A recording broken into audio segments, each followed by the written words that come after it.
चलो स्वागत है दोस्तों हमारे चैनल यशोदा मेंटर्स एकेडमी में। और इसके पहले हम जो पढ़ चुके हैं, इसके पहले हम ये चैप्टर का इंट्रोडक्शन दे चुके हैं। अब इसमें आज जो पढ़ने वाले वो इंस्टेंटेनियस वेलोसिटी के बारे में पढ़ने वाले। तो इंस्टेंटेनियस वेलोसिटी क्या होता है? इंस्टेंटेनियस मतलब जैसा कि नाम बोल रहा है इंस्टेंटेनियस, एट ए इंस्टेंट। ये लिखा है ना, एट ए इंस्टेंट। तो एट ए इंस्टेंट है ना। तो जैसे नाम बोल रहा है एट ए इंस्टेंट, इसको हिंदी में करो किसी एक क्षण में, एज किसी एक मोमेंट पे जो स्पीड होती है, जो वेलोसिटी होती है, उसको हम इंस्टेंटेनियस वेलोसिटी बोलते हैं। स्पीड होगी तो इंस्टेंटेनियस स्पीड बोलेंगे। तो स्पीड और वेलोसिटी में क्या अंतर होता है? स्पीड जो होती है विदाउट डायरेक्शन होती है, और वेलोसिटी जो होती है इंस्टेंटेनियस वेलोसिटी वो डायरेक्शन के साथ होती है। अब इसको समझाने के लिए इससे समझ में तो आएगा नहीं, ये तो डेफिनेशन है, आपको कहीं भी मिल जाएगी बुक में। समझाने की बात ये इंस्टेंट, जैसे कि अगर और सिंपल करके बात करें अपन किस चीज़ की, सिंपल बात करें तो इंस्टेंट ये ले लो कि आपकी ज़िंदगी चल रही है, 365 दिन का साल होता है। साल की तैयारी करते हो, साल में किसी एक दिन आपका मूड अच्छा होता है, किसी दिन ख़राब होता है।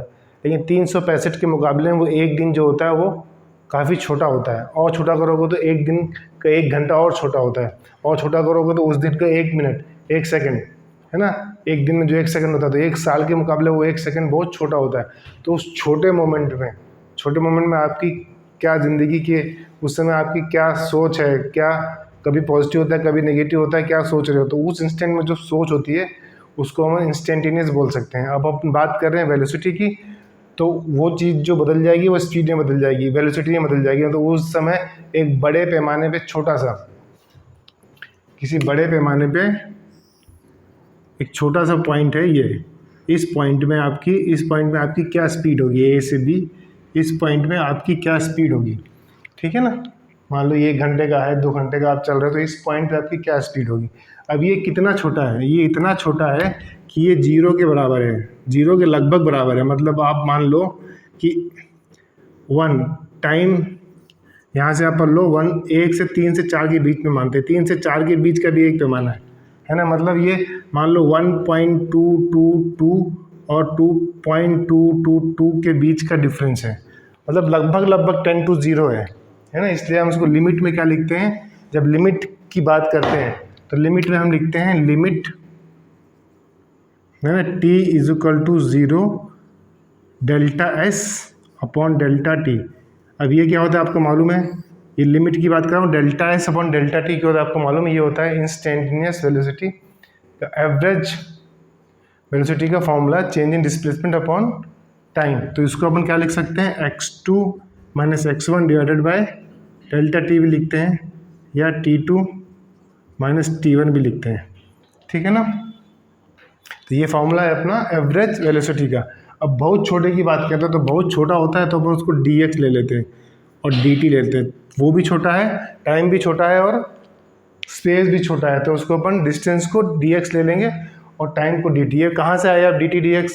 ये dt dx जो आया है, ये आया है डिफ्रेंसिएशन, एक प्रोसेस होती है जिससे अपन छोटे चीज़ों का मान निकालते हैं। ये पढ़ाने के लिए एक चैप्टर, एक क्लास, एक और वीडियो बना के मैं डालूंगा, वो आप देख लेना, कोई लोग जानते भी होंगे। सिंपल बेसिक फॉर्मूले से आज मैं समझा दे रहा हूँ, बाकी एक क्लास और डालूंगा तो उसमें आप जाकर देख लेना डिफ्रेंशिएशन होता क्या है, उसमें डिटेल में समझा दूंगा कि डिफ्रेंशिएशन होता क्या है, ठीक है ना। तो dx/dt हो गया, तो अपन इसको लिख सकते हैं dx/dt, ठीक है। इतनी कहानी क्लियर हो गई है ना। अब इसको अपन अगर ग्राफ में लें, इसको अपन ग्राफ में अगर समझाने की कोशिश करें तो स्ट्रेट लाइन में समझाया, ग्राफ में समझाया जाए तो ग्राफ में क्या होता है, इसको मिटा देते हैं। ग्राफ में अगर समझाया जाए तो अपन ग्राफ लेते हैं y = x²। आपको मालूम है ये जो ग्राफ होता है ये पैराबोला होता है ना। तो अपन y एक्सिस को s ले लेते हैं और इसको t ले लेते हैं, क्योंकि डिस्प्लेसमेंट हम टाइम की बात कर रहे हैं। और t जो है वो, ये s किस पे डिपेंड करेगा, t पे। s जो फंक्शन है वो t का है, जैसे जैसे t बढ़ेगा वैसे वैसे s में भी बदलाव होगा, ठीक है ना। तो इसको अपन ले लेते हैं, तो इसका डब्बा बनाते हैं, ये एक डब्बा ये हुआ। आप कुछ भी ले सकते हो, क्वेश्चन में सिंपल लिए है ना। ये s हो गया, ये t हो गया, या इसको t ले लो, ये s ले लो। तो t 1 था, 0 0 1 1 2 4 3 9।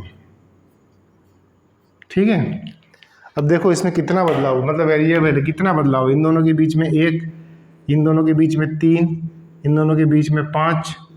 इसका मतलब है ये जो चेंज हो रही है कितना, कूद कूद के बदल रहा है, कूद कूद के बदल रहा है। ठीक है ना, तो ये बहुत वेरिएबल है टाइम के हिसाब से, तो वेरिएबल है, चेंज हो रही है, यूनिफॉर्म नहीं है। तो इस यूनिफॉर्म नहीं है, इसका मतलब इसका ग्राफ कैसा बनेगा, अपना ग्राफ बनेगा इसका ऐसा, ये ग्राफ बन गया। बात जिसकी अपन कर रहे हैं 2 पॉइंट ए बी, ठीक है ना, इसको अपन बहुत नज़दीक लिया है, ये पॉइंट, इस पॉइंट की बात कर रहे हैं। और जब भी ग्राफ होगा एस टी का, तो एस टी का जो भी ग्राफ होगा वो अपन को क्या देगा, एस टी का ग्राफ हमेशा अपन को देगा एवरेज वेलोसिटी देगा। इसको क्लियर समझाने के लिए थोड़ा टाइम ले लेता हूँ। ए बी का पॉइंट है, पहले इसको हटा देते हैं, पहले ए बी की बात करते हैं। ए बी का पॉइंट है तो क्या होता है, ये देखो 2 पॉइंट बनेंगे इसमें, एक x2, ये पॉइंट बन गया, एक x2 बनेगा इसमें एक पॉइंट x2 बनेगा, x2 और x1, और यहाँ पे टाइम पे t2 माइनस t1। इसको जब करोगे तो क्या होगा, x2 minus x1 divided by t2 minus t1, और ये आपका क्या होता है, एवरेज वेलोसिटी। अगर समझाने की कोशिश करूँ तो 0 टाइम ऐसे ले लो 4 7, इसको ले लो 8 0 8 12, ठीक है ना। तो 2 पॉइंट कौन कौन से हुआ, ये 8, तो क्या हो गया 12 माइनस 8 डिवाइडेड बाई 7 माइनस 4, है ना। तो आपका ये एवरेज वेलोसिटी निकल जाएगा। बहुत क्लियर, बहुत ज़्यादा नहीं ले रहा हूँ। अब इसमें चेंज जो करना है, अपन जिस चीज़ की बात कर रहे हैं, अपन जिसकी बात कर रहे हैं, अगर इसको बहुत छोटा ले लें, छोटा मतलब इतना पास ले आए दोनों पॉइंट को, इतना पास कि बीच में कोई जगह ना बचे, तो ये सब कहानी ख़त्म हो गई, ये कहानी ख़त्म हो गई, है ना। तो आप कैसे निकालेंगे, तो ऐसे के समय में क्या करते हैं, ऐसे के समय अपन यहाँ से टेंजेंट बनाते हैं, ये टेंजेंट बनाया, और जहाँ थीटा बनेगा उस थीटा के हिसाब से अपन स्लोप निकाल लेंगे। स्लोप निकालेंगे तो अपना इस इंस्टेंट पे क्या वेलोसिटी निकल जाएगी। यहाँ पे है तो यहाँ पे टेंजेंट मारेंगे, जहाँ पे भी यहाँ पे टेंजेंट मारेंगे वहाँ पे थीटा, मान लो ये थीटा 30 है, तो tan 30 is equal to perpendicular upon base. 30 की वैल्यू क्या होती है, 1/√3 होती है, जो भी होती है उससे निकाल लो। तो जैसे जैसे स्लोप बढ़ेगा वैसे वैसे वेलोसिटी बढ़ेगी। लेकिन अब इसमें कहानी है, थीटा नहीं दिया, आप पी निकालोगे, बी निकालोगे, सॉल्व करोगे, फिर अपना वेलोसिटी निकालने की कोशिश करोगे, तो इसमें टाइम बहुत जाएगा। ये सिर्फ समझाने के लिए विजुअल है। अब इस चीज़ को कम करने के लिए जो प्रोसेस होता है वो डिफ्रेंशिएशन होता है, ठीक है ना। तो डिफ्रेंशिएशन का जो फॉर्मूला है, अभी बेसिक ले लेते हैं कि इक्वेशन कैसे आएगी तो क्या होगा, तो समझा देता हूँ। मान लो इसका डिफ्रेंशिएशन करते हैं, तो क्या करेंगे अपन, v is equal to d x upon d t, है ना। तो ये क्या अपना x है, तो d है, तो d का t square divided by dt, तो ये अपना हो जाएगा डिफ्रेंशिएशन के अनुसार, ये अपना हो जाएगा 2t। अब जब 2t हो गया तो कोई तुमसे पूछे कि अब इस पे कोई तुमसे पूछे कि वेलोसिटी क्या होगी तुम्हारी, किस पे, t इज इक्वल टू 0 पे, t इज इक्वल टू 1 पे, t इज इक्वल टू 2 पे, t इज इक्वल टू 3 पे, तब पुट करते जाओ, ये कितना हो जाएगा 0, फिर 1 2, फिर 2 4, फिर 3 6, ठीक है ना। तो इस तरह से आप वेलोसिटी निकाल सकते हो, ठीक है ना। और अगर आपको बोले कि इसमें आपको क्या निकालना है, ये जो अपन निकाला था, ये अपना डिस्टेंस निकला, डिस्प्लेसमेंट निकला, x निकला। जब भी वेलोसिटी निकालनी होगी तो x को अपन डिफ्रेंशिएट करेंगे। डिफ्रेंशिएट करने का फॉर्मूला से 2t आया, कैसे करना है वो मैं एक वीडियो बना दूंगा। अब इसमें क्या कुछ चेंजेस हो सकते हैं, ये इक्वेशन बदल सकती है, ये इक्वेशन थोड़ी और कॉम्प्लिकेटेड हो सकती है। जैसे कि अपन मान लो इसको अपन ले लेते हैं, इसको हम ले लेते हैं s is equal to t square minus 6t plus 10, ठीक है ना। ये इक्वेशन ले लेते हैं, इस इक्वेशन को सॉल्व करते हैं। अब इसमें अगर आपको सवाल में पूछ ले कि t इज इक्वल टू 0 और t इज इक्वल टू 4 में क्या होगी इसकी फाइनल पोजीशन, तो आप इसमें 10 रखो, 0 रखो तो क्या होगा, ये 0 बचा 10, तो x इनिशियल जो हो जाएगा आपका 10। अब रखो इसमें 4 किया तो क्या हो जाएगा, करके दिखाऊं, 4 का square 16 minus 6 into T, 6 into 4 24, कर लें कि चलेगा, कर लेते हैं। 4 स्क्वायर माइनस 6 इंटू 4 प्लस 10, तो क्या होगा 16 माइनस 24 प्लस 10 माइनस 8 प्लस 10, तो इज इक्वल टू 2। तो फाइनल तुम्हारा आ गया, फाइनल इज इक्वल टू 2। ठीक है ना, ये आप कर लोगे, आपको बेसिक मालूम, तो इसको मिटाए तो ये कहानी हो गई। ठीक है, तो ये तुम्हारा ये हो गया इनिशियल, ये हो गया फाइनल। अब तुमसे कोई बोले कि एवरेज वेलोसिटी निकालनी है, तो आप फट से क्या करोगे, x F minus x I divided by time कितने दिया 4, ठीक है ना। तो एक्स एफ कितना है आपका 2 माइनस 10 डिवाइडेड बाई 4, तो कितना आ जाएगा ये -8 डिवाइडेड बाई 4 -2 आ गया। ठीक है ना, ये आपको निकाल के, लेकिन इसमें कहानी कहाँ है, इसमें कहानी कहाँ फंसेगी, इसमें कहानी फंसेगी, वो फंसेगी आपको बोल दें एवरेज स्पीड निकालने के लिए।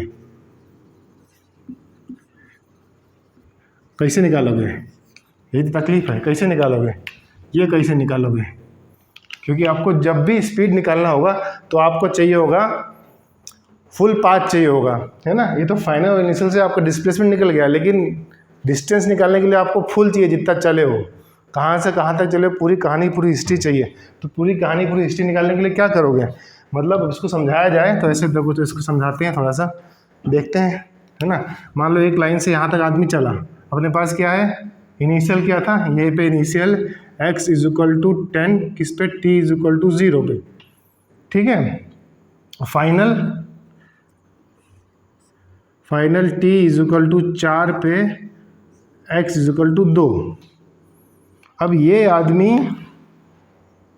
यहाँ तक पहुँचा है, अब कहाँ से घूम के आया, हो सकता है यहाँ से यहाँ घूम के आया हो, है ना, यहाँ से ऐसे घूम के यहाँ आया हो, या फिर कैसे आया हो। अब कैसे आया हमको मालूम नहीं, यही कहाँ निकालनी, क्योंकि डिस्टेंस निकालना पड़ेगा, जब भी स्पीड की बात करें तो डिस्टेंस निकालना पड़ेगा, है ना। कितना यहाँ तक कैसे पहुँचा, यहाँ तक कैसे पहुँचा ये मालूम नहीं है, कितना इस रास्ते में कहाँ से कहाँ घूमा।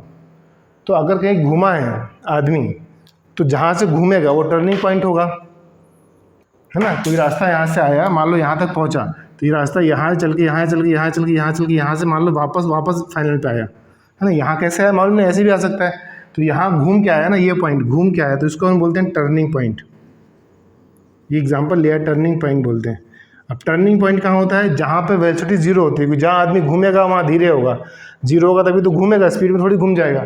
0 होगा तो क्या वेलोसिटी बोला, तो इसको क्या करेंगे, इसको अपन डिफ्रेंशिएट करेंगे तो क्या हो जाएगा 2t - 6। ये इसका कैसे करना है मैं बता दूंगा, इज इक्वल टू 0 ले लो, ये अब तुम्हारा होगा टर्निंग पॉइंट। वेलोसिटी है ना, ये वेलोसिटी है, दिस वैल्यू इज वेलोसिटी। कैसे वेलोसिटी है ये, v is equal to dx upon dt, ठीक है। तो d की वैल्यू t² - 6t + 10 divided by dt। अब डिफ्रेंशिएट किया तो v इज इक्वल टू क्या आया तुम्हारा 2t - 6, है ना। ये किसके हिसाब से, डिफ्रेंशिएशन के हिसाब से, वो मैं समझा दूंगा। तो कितना हो गया, अब t की वैल्यू क्या आ गई, t इज इक्वल टू 3 आ गई। मतलब जब टाइम 3 था तब वो आदमी मुड़ा वहाँ से, ठीक है ना, उसको अपन टर्निंग पॉइंट बोलेंगे। वहाँ से अपन मुड़ के आदमी वहाँ तक पहुँचा, ठीक है। तो t आ गया, टाइम आ गया, ये 4 है, मान लो 3 यहाँ पे हो जाएगा, ठीक है ना।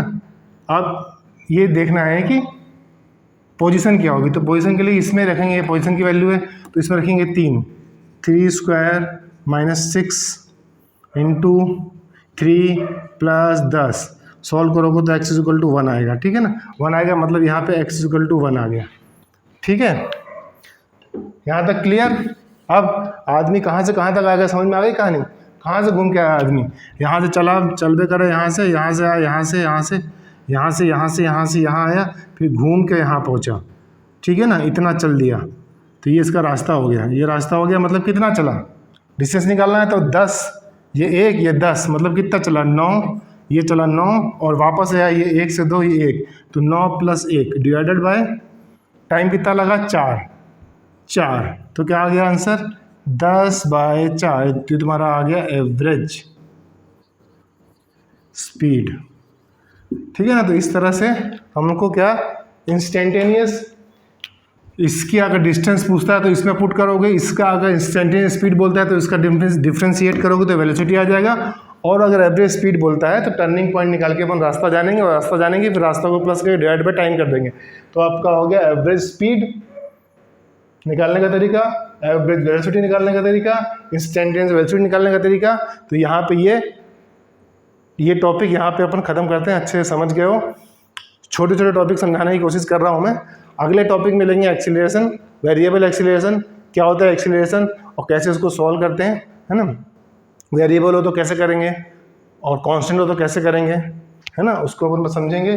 तो ये आपको क्लियर हो गया, कुछ सवाल भी करेंगे, ठीक है।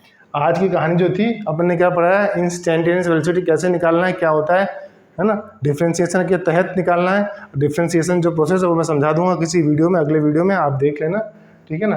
तो अच्छा लगा, समझ में आया तो देखते रहो और कुछ फ़ायदा उठाते रहो इससे। चलो बाय, थैंक यू।